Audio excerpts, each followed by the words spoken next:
ભારતીય રાષ્ટ્રીય કોંગ્રેસના મહામંત્રી અને પૂર્વ કેન્દ્રીય મંત્રી અજય માકનજી રાજીવ ગાંધી ભવન ખાતે અગત્યના મુદ્દે આજરોજ 17/2/2023 શુક્રવારના બપોરે 12 કલાકે વિશેષ પત્રકાર પરિષદને સંબોધન કર્યું હતું, જેમાં ગુજરાત પ્રદેશ કોંગ્રેસ સમિતિના પ્રમુખ શ્રી જગદીશભાઈ ઠાકોર અને વિધાનસભાના કોંગ્રેસ પક્ષના નેતા અમિત ચાવડા ઉપસ્થિત રહ્યા હતા। जगदीशभाई, अमितभाई, व्यास जी, मनीष भाई और यहाँ पर हमारे मंच पर कांग्रेस के वरिष्ठ नेता, विधायकगण, साथियों और पत्रकार, सबसे पहले तो आप सब लोगों का, पत्रकार साथियों का बहुत बहुत मैं स्वागत करता हूँ। आज मैं दिल्ली से जैसे यहाँ पर आया हूँ, हमारे अखिल भारतीय कांग्रेस कमेटी की तरफ से पूरे देश भर में 23 शहरों के अंदर प्रेस वार्ता, यही प्रेस वार्ता इसी प्रकार से होगी।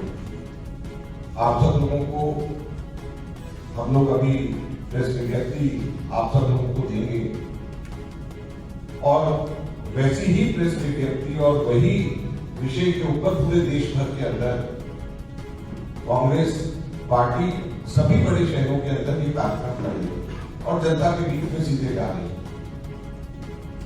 और केवल एक प्रश्न, सिर्फ एक प्रश्न लोगों के बीच में रख रहे हैं और वो प्रश्न है, हम अडानी के हैं कौन? हम अडानी के हैं कौन?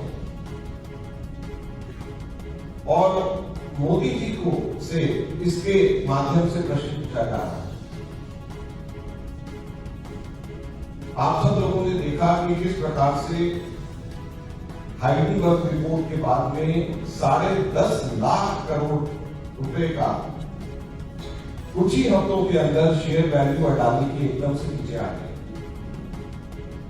जो निवेशक हैं, छोटे निवेशक, LIC, एम्प्लॉय प्रोविडेंट फंड, जितनों ने भी उसके अंदर निवेश किया था, बैंक्स, पब्लिक सेक्टर बैंक्स, सभी के सभी नुकसान के अंदर, भारी नुकसान के अंदर। जो सबसे पहला प्रश्न हम लोग मोदी जी से और भारतीय जनता पार्टी की सरकार से पूछना चाहते हैं कि कांग्रेस पार्टी ये मांग कर रही है कि जेपीसी बैठाया जाए, जेपीसी इसकी पूरी जांच जाए। 1992 में नरसिम्हा राव जी ने जेपीसी हर्षद मेहता के मसले में और 2001 में केतन पारेख के मसले के ऊपर अटल बिहारी वाजपेयी ने बिठाई। इसी प्रकार से जब शेयर मार्केट नीचे गिरी, इसी प्रकार से जब शेयर मार्केट के अंदर पैसे बाहर से आए और गलत तरीके से पैसे डाल करके उसके रेट्स उसके फ्लक्चुएट किए गए, पहले बढ़ाए गए, बाद में कम करेंगे, तो जेपीसी बिठाई गई और जेपीसी निष्कर्ष के ऊपर पहुंची। तो कांग्रेस पार्टी ये पूछना चाहती है कि आप जेपीसी से डर क्यों नहीं? जब नरसिम्हा राव की सरकार इससे पहले हर्षद मेहता और केतन पारेख के समय में अटल बिहारी वाजपेयी जेपीसी बिठा सकते थे, तो अब आपने अभी तक ये जेपीसी क्यों नहीं आप बिठा? राहुल गांधी जी लोकसभा में बोलते हैं, मल्लिकार्जुन खड़गे जी राज्यसभा में बोलते हैं, तो जो भी उनकी पूरे भाषण में से आप अडानी जी के बारे में जो बोला जाता है उसको आप एक्सपेंस करा देते हैं। तो उसी वजह से आज कांग्रेस पार्टी ने यह तय किया कि हम सबके सब लोग पूरे के पूरे देश में जाकर के आप लोगों से, मीडिया के लोगों से निवेदन करेंगे कि ये पब्लिक का पैसा है, जनता की बात है, जनता की भावना है और जनता के साथ विश्वासघात हो रहा है। हम आप लोगों से निवेदन करेंगे कि हमारी आवाज पार्लियामेंट के अंदर तो स्पष्ट करा दी जाती है, जेपीसी बिठाया नहीं जाता, जांच नहीं होती है, तो कम से कम आपके माध्यम से जनता तक के हम अपनी आवाज को पहुंचाएं। दूसरा हमारा प्रश्न है जो बहुत महत्वपूर्ण है कि ये कहा जा रहा है कि अडानी जी के शेयर्स में बाहर ओवरसीज हेवन, जो बगैर टैक्स के पैसा बाहर जो जाता है, 2 नंबर का पैसा बाहर जाता है, वो पैसा इसमें इस्तेमाल किया जा रहा है। मॉन्टेनेसा कंपनी एक और एक इलारा कैपिटल, 2 कंपनीज का जिक्र है। और ये कंपनीज क्या है? मॉन्टेनेसा कंपनी 27,000 करोड़ रुपया बाहर, इंडिया का नहीं, बाहर कहीं 37,000 करोड़ रुपया इसने अडानी की शेयर्स में इसने इन्वेस्ट किया है 37,000 करोड़ रुपए। एलारा कैपिटल बाहर का, इंडिया का नहीं, इसने 24,300 करोड़ रुपया इसने अडानी के अंदर इन्वेस्ट किया है शेयर्स में। और ये कहा गया है हाइडेनबर्ग की रिपोर्ट में और बाकी भी इंडिपेंडेंट जो जिन लोगों ने जांच करी गई है कि इस पैसे का इस्तेमाल शेयर्स की वैल्यू को बढ़ाने के लिए, नकली तौर के ऊपर मार्केट वैल्यू को बढ़ाने के लिए किया गया है। और ये सारा का सारा पैसा ओवरसीज हेवन से ये सारा का सारा पैसा आ रहा है। और पहला जो कंपनी है मॉन्टेरोसा कंपनी, इसके सीईओ विनोद अडानी के रिश्तेदार, विनोद अडानी जो गौतम अडानी जी के भाई, उनका नाम पनामा पेपर्स के अंदर पैसा जो है हिंदुस्तान से 2 नंबर का बाहर जो गया, इसमें पनामा पेपर्स में और पेंडोरा पेपर्स, 2 पेपर्स निकाले गए हैं। जैसे विकीलीक्स हुआ था वैसे पनामा पेपर्स और पेंडोरा पेपर्स लीक करे गए। जब उसमें आया तो ये दोनों जगह के ऊपर विनोद अडानी जी का नाम उसमें, और वही विनोद अडानी के नजदीक के रिश्तेदार मॉन्टेरोसा ग्रुप के 37,000 करोड़ रुपया जिसकी इन्वेस्टमेंट है वो भी बाहर से, वो इसके सीईओ। तो हम ये कह रहे हैं कि कम से कम इन सब चीजों की जांच तो होनी चाहिए। जेपीसी इनकी जांच करके इनको देखना तो चाहिए। जेपीसी आज जैसे मैंने कहा 10.5 लाख का 24 जनवरी और 15 फरवरी के बीच में नुकसान अडानी जी के शेयर्स का क्रैश करने की वजह से हुआ। 19 जुलाई 2021 को वित्त मंत्रालय ने पार्लियामेंट में ये माना कि सेबी की गाइडलाइंस वायलेट करने के लिए अडानी ग्रुप की हम जांच कर रहे हैं। ये माना इन्होंने 2021 में। हम इनसे ये पूछना चाहते हैं कि 2021 के बाद में जब इसकी शेयर वैल्यू लगातार इन बाहर की कंपनीज के द्वारा पैसा गलत तरीके से डालने की वजह से, जब इसकी गलत तरीके से नकली तौर के ऊपर एक तरीके से रेट्स इसके शेयर की वैल्यू बढ़ रही थी, तो सेबी ने ऐसा क्यों होने दिया? सेबी ने उस वक्त इसको क्यों नहीं रोका? इसका नुकसान ये हुआ कि एलआईसी ने इसके अंदर पैसा लगा दिया।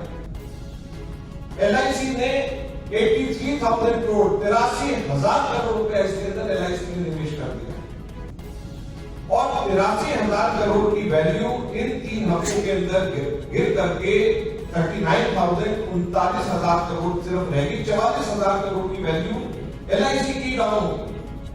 तो एलआईसी को अकेले को इन 3 हफ्तों के अंदर 44,000 करोड़ का नुकसान हुआ। एलआईसी के 30 करोड़ एलआईसी के पॉलिसी होल्डर टोटल, अगर पर पॉलिसी होल्डर के हिसाब से लगाया जाए तो 1,500 रुपए का हर पॉलिसी होल्डर को शपथ लगेगी।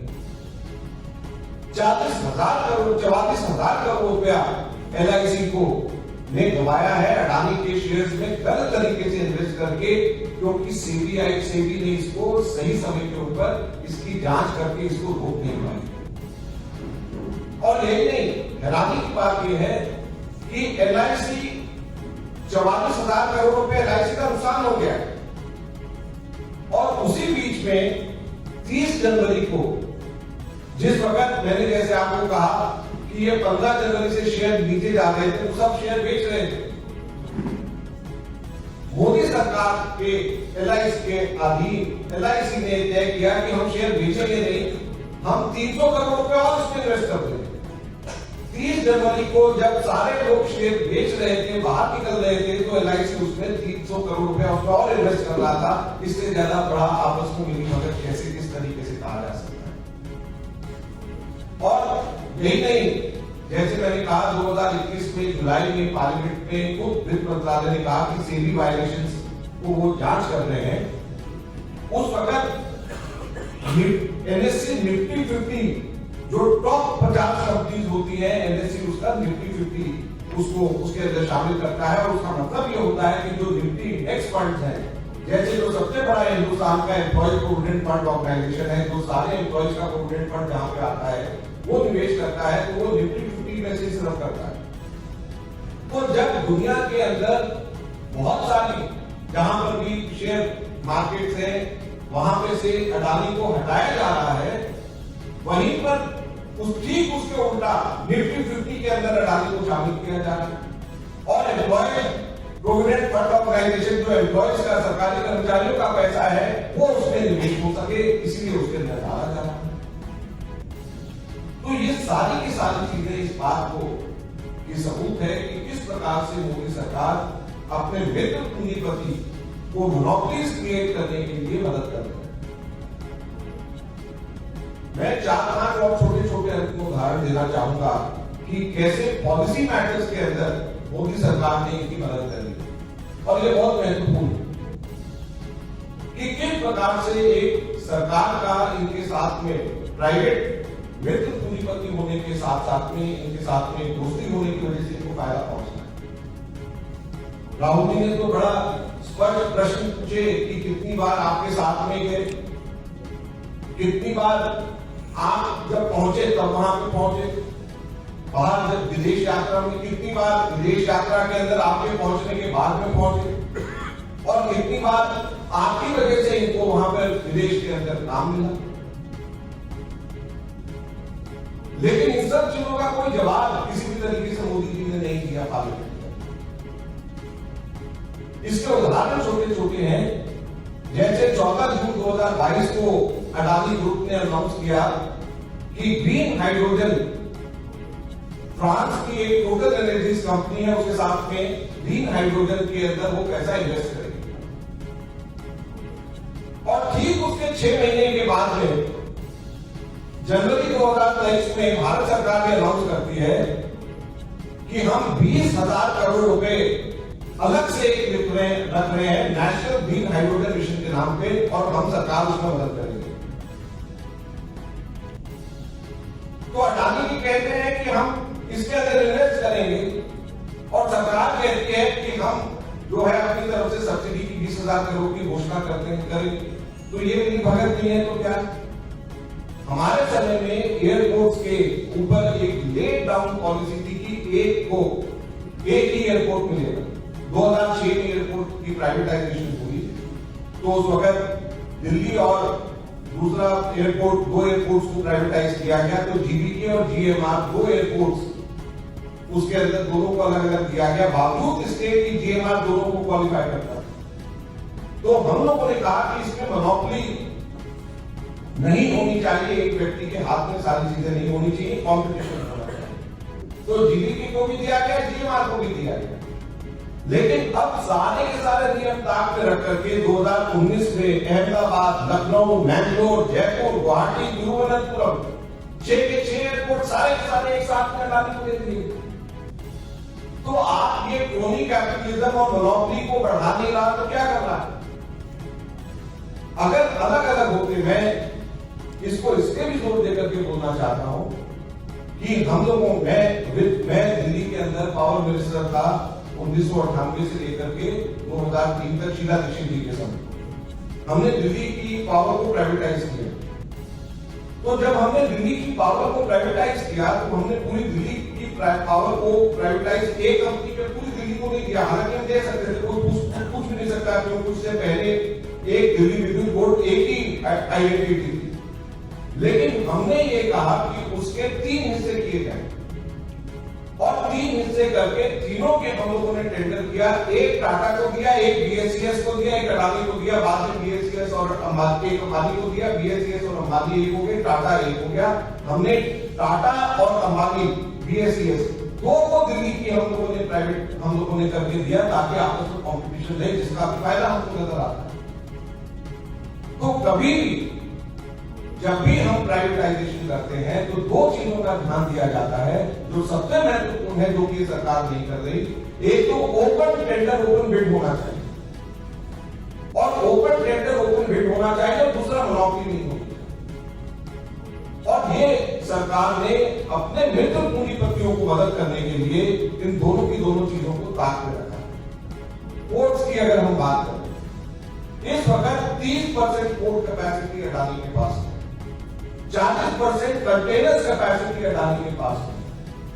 और आज सबसे बड़ा प्रश्न ये उठता है, और मैं जो है भारतीय होने के नाते, राष्ट्रीय होने के नाते, एक फ्रीडम फाइटर्स परिवार के होने के नाते, एक ऐसे परिवार होने के नाते जिसने देश के लिए शहीद हुए हैं, एक ऐसी पार्टी होने के नाते जिसके लीडर्स ने देश के लिए शहादत दी है, मैं सिर्फ मुझे एक चीज की चिंता है कि ये 37,000 करोड़ रुपया जो बाहर से कहीं से आ रहा है, ये 23,000 करोड़ रुपया कहीं बाहर से आ रहा है, और वो पैसा लग करके जिस कंपनी में आ रहा है, उस कंपनी के हाथ में हमारे देश के सारे हवाई अड्डे और सारे पोर्ट हमारे उसके अगर आ गए, तो ये स्ट्रेटेजिक चीजें अगर हमारे देश की इनके हाथ में आ गई, तो ये हमारे देश के लिए सबसे बड़ा खतरा है।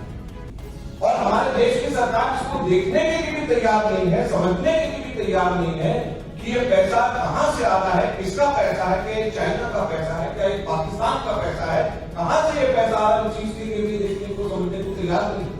हम कहते हैं जेपीसी बिठाइए, जांच करिए, हम कहते हैं सुप्रीम कोर्ट के मॉनिटर एक डेली के डे टू डे इन्वेस्टिगेशन होना चाहिए, उसके लिए भी तैयार नहीं, क्योंकि हम ये चाहते हैं कि ये पैसा कहां से आ रहा है, क्या है चाइनीज, जिस तरीके से यही कहते हैं कि बीबीसी में इन्वेस्ट किया, हो सकता है चाइनीज का नहीं, हो सकता है अडानी के थ्रू इन्वेस्ट करा, हो सकता है पाकिस्तान ने इधर से इन्वेस्ट किया, तो ये सारी की सारी चीजों को कौन इनको देखेगा, कौन इसकी जांच करेगा अगर इस चीज की प्रॉपर जांच भी नहीं होगी। अब कोर्ट्स की अगर बात करें, 2014 के बाद में धरना पोर्ट उड़ीसा के अंदर, कटुपल्ली पोर्ट तमिलनाडु में, Krishnapatnam port Andhra Pradesh, Gangavaram port Andhra Pradesh, Dighi port Maharashtra के अंदर, जिस तेजी से, ऐसा नहीं है कि अडानी जी पहले नहीं थे, लेकिन पहले मोनोपोलिस्टिक हाथ के हालात नहीं कभी भी पैदा किए थे, सरकार की प्रेजेंस थी, और सरकार जब प्राइवेट भी करती थी तो सरकार इसका ध्यान रखती थी कि मोनोपोली ना बन जाए, एक के हाथ में ना। लेकिन अब सारी चीजें ताक में रख करके पूरी मोनोपोली की तरफ जा रहे हैं। बिजली के मसले पे एक बहुत महत्वपूर्ण और इंटरेस्टिंग उदाहरण, 2010 में कांग्रेस ने बांग्लादेश के साथ में एक एग्रीमेंट किया कि 1320 मेगावाट का हम बांग्लादेश के अंदर ही हम पावर प्लांट वहां पे लगाएंगे। मोदी जी वहां पर 2015 में जाते हैं और इसको चेंज कराते हैं। पहले भारत ने वहां पे लगाना था, मोदी जी कहते हैं कि भारत वहां पे नहीं निवेश करेगा, जो कि स्ट्रेटेजिकली इंपॉर्टेंट होता है कि भारत वहां पे निवेश करे। लेकिन मोदी जी कहते हैं कि अडानी जी यहां पर हिंदुस्तान में आपके लिए लगाए, और बांग्लादेश के एग्रीमेंट को चेंज करके झारखंड के अंदर अडानी जी लगाएंगे, ये तय करके एमओयू के अंदर आ जाते हैं, और गोड्डा के अंदर अडानी जी लगाना शुरू करते हैं। अब देखिए उनको कैसे मदद होती है। सबसे पहली मदद उनको करी जाती है झारखंड में लगाने के वक्त कि 25% जितनी इलेक्ट्रिसिटी प्रोड्यूस होती है, झारखंड का ये कानून है कि 25% वापस झारखंड को सस्ते रेट के ऊपर दिया जाता है। ये कानून है, ये रॉयल्टी के तौर पर उनको मिलता है। सबसे पहले अडानी जी को मदद करने के लिए वो 25% झारखंड के रॉयल्टी वाला वो क्लॉज लगाया है, और 7,410 करोड़ रुपए का नुकसान झारखंड राज्य सरकार को मिले इसकी वजह से। दूसरा नुकसान, इसको इन्होंने कहा कि एसईजेड कैटेगरी के अंदर ये लाया है। कॉमर्स मिनिस्ट्री इसको मना करती रही 2018 तक कि नहीं, ये एसईजेड कैटेगरी में नहीं आता, क्योंकि ये स्टैंड अलोन पावर प्लांट है, और स्टैंड अलोन पावर प्लांट हम एसईजेड कैटेगरी में नहीं ला सकते।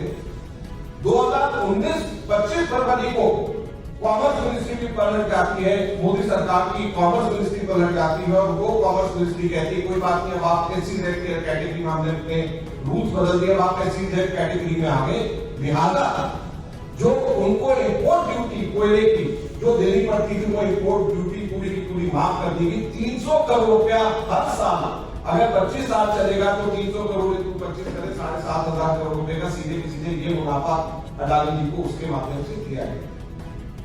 हम ये कह रहे हैं कि इन सब चीजों का किस प्रकार से उनको मदद करी जा रही है, इसकी जांच होनी चाहिए। बाहर की कंपनीज, बाहर से सेफ हेवन से पैसा इसके अंदर आता जा रहा है, उसकी जांच होनी चाहिए, लेकिन इसके ऊपर सरकार कोई सुनने को तैयार नहीं।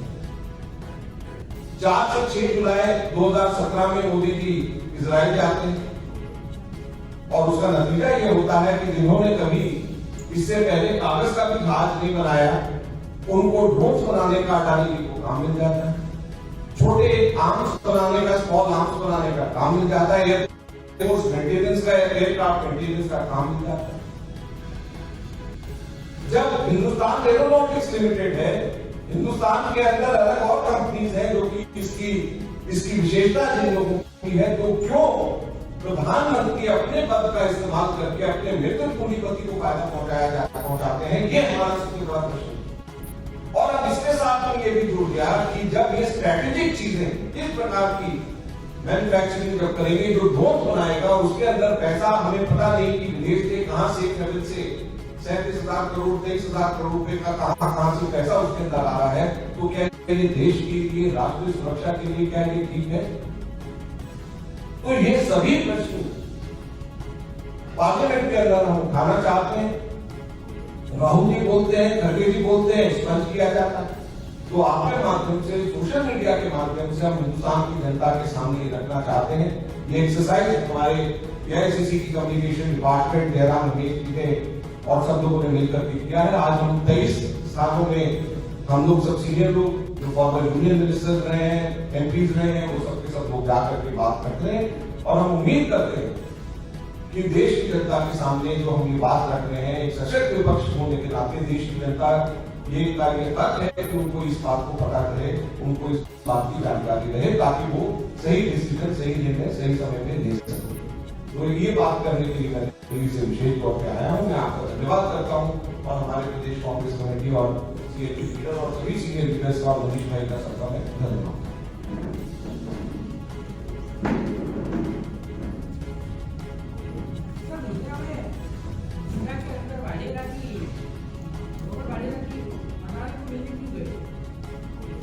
सबकी जांच करिए ना, सब चीजों की जांच करिए। हम मना थोड़े कर रहे। जब वाड्रा जी को ईडी बुला सकती है तो अडानी जी को भी बुलाए ना, पूछे उनसे, सबसे पूछे। क्यों नहीं पूछते? सरकार वो है और प्रश्न विपक्ष से आया है कि ये हिंदुस्तान से टैक्स की चोरी करके हिंदुस्तान से बाहर पैसा लेकर के गए। हमने तो पनामा पेपर्स बनाया नहीं, पंडोरा पेपर्स हमने तो बनाए नहीं, हिंदुस्तान में बनाए नहीं। और सिर्फ हिंदुस्तान के लोगों का नहीं, पूरे विश्व से जो लोग इस प्रकार की चोरी करते हैं उनके नाम है, इसमें इनके नाम। तो इसकी जांच तो सरकार करे, बाकी सब चीजों की कर रहे तो इसकी क्यों नहीं कर रहे?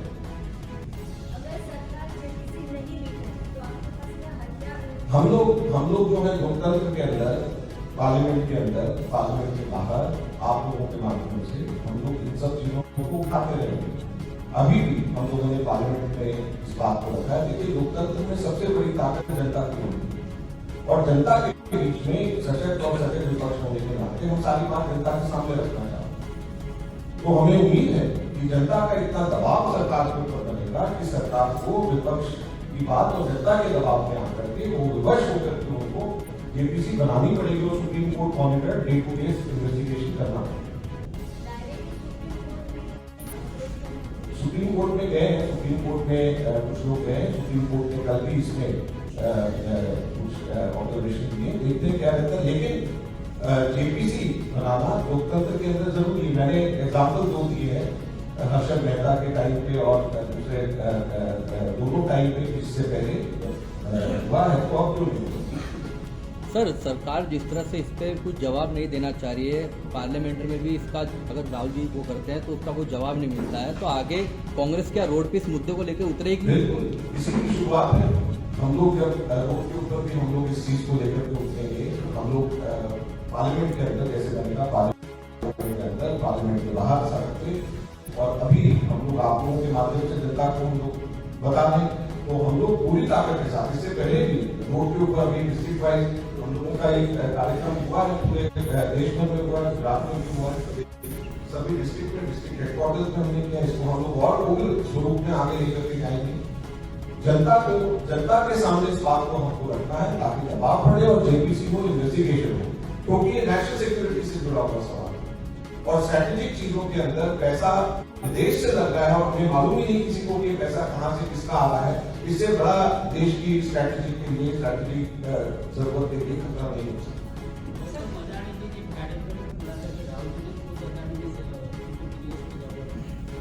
देखिए, अगर मान लीजिए किसी ने शेयर खरीदा है किसी भी जगह के ऊपर, तो वो तो उसका व्यक्तिगत तौर पे ऊपर उसका हक है, अधिकार है। तो अगर मान लीजिए मैंने अडानी के शेयर को लिया हुआ, इसका थोड़ी मतलब है कि मैं अडानी के ये सारे खाली कारनामों से सहमत हूँ। मुझे तो नुकसान भी हुआ। अगर मान लो मैंने भी किया होगा तो मेरे तो वैल्यू शेयर की, आज मैं तो रो रहूंगा कि मैंने उस पर इन्वेस्ट किया। लेकिन LIC नहीं परेशान, SBI नहीं है परेशान, सरकार के जो तंत्र है वो अभी भी इसमें इन्वेस्ट करे जा रहे हैं ताकि इसको अपना बिजनेस में नहीं, ऐसा नहीं, ये गलत है। कहावत है कि कोई भी बिजनेसमैन गलत किए बिना आगे नहीं जाएगा। नहीं, ऐसा नहीं। मैं हम लोग इस चीज को नहीं मानते। तो आज तक एक भी अदालत के पीछे भी नहीं, हम इसको नहीं, हम इस चीज को नहीं मानते। और हम लिबरलाइजेशन जो है मनमोहन सिंह जी के समय में हुआ, हम लोगों ने देश की इकोनॉमी को जब लिबरलाइज किया तो इसीलिए यही सोच करके किया कि कंपटीशन हो, यही सोच करके किया कि सब मार्केट जो है फ्री एंड फेयर हो। जब आप मोनोपोली को आप प्रमोट करोगे तो फिर लिबरलाइजेशन की जरूरत ही नहीं है। वो तो लिबरलाइजेशन से पहले भी मोनोपोली थी। तो लिबरलाइजेशन जब हमने अपनी इकोनॉमी को लिबरलाइज कर दिया तो इसका मकसद यही था कि कंपटीशन हो और monopoly. Sir, how would you react to the response of the Home Minister? Mr. Amit Shah rightly pointed out that 12 lakh crores scam was happened during the UPA time, but You have noted first said that rightly pointed out. So has any arrested so far? that is what I'm No. asking. That is what I am asking. Someone has been proved in the court of law. I have to say that it has now been 9 years since Congress has been out of power. Out of these 12 lakhs, even for rupees 12, has anyone been charge sheeted, prosecuted, and has anyone been put behind bars for this reason? In 9 years' time, has there been even one single instance, even for 12 rupees? But he said about the 12 lakh crores No, scam. I am saying for 12 rupees, has he been able to prove any single instance for even 12 rupees? Leave aside 12 lakh, leave aside lakh for even 12 rupees. Raja has come out. We had put him in bar. Raja came out during their time. Have they been able to prove any single charge for the Commonwealth Games?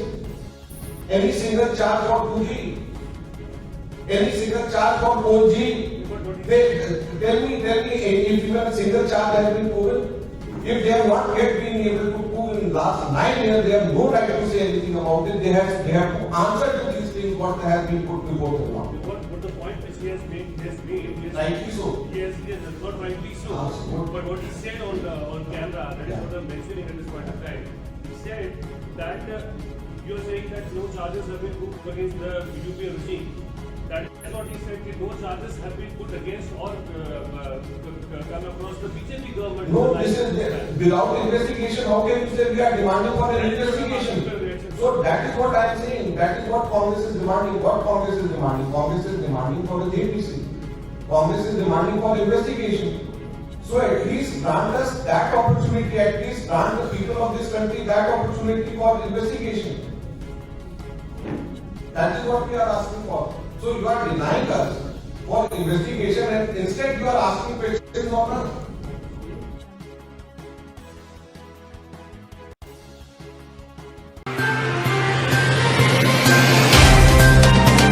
तो WhatsApp, Twitter, Facebook, Insta जहाँ भी आपका account है, इसे share button के द्वारा वहाँ पर शेयर करें